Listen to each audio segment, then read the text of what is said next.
How to resize or crop your images from Instagram stories. So, the very first step is to open your Instagram app and then go to your camera by swiping right like this one. And then, for example, I will just take a picture, but you may also upload from your camera roll.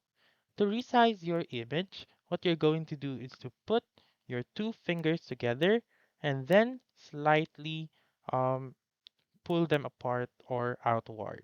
So like this one. You may also rotate the image by again using your two fingers and then slightly rotate the picture. So like this one. For example, you want to crop your image, you may use your Photos app.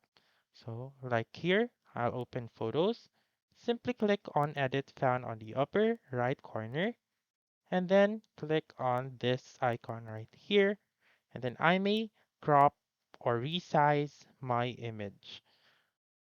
For Instagram, I would suggest, or for Instagram stories, I would suggest to use the 9 is to 16 ratio. So you may click on this setting right here and choose the 9 is to 16 ratio right here. Make sure that it is on portrait and not on landscape. So like right here, and this will appear on your Instagram story. So you may upload it on your Instagram story, and this right here will be fit perfectly for Instagram stories. So that's it. That's how you can resize or crop images for Instagram stories. So that's all for this video. Let me know in the comments section if this works out for you. For more helpful tutorials like this, please subscribe to our channel and don't forget to click that notification bell. Thank you for watching and have a wonderful day.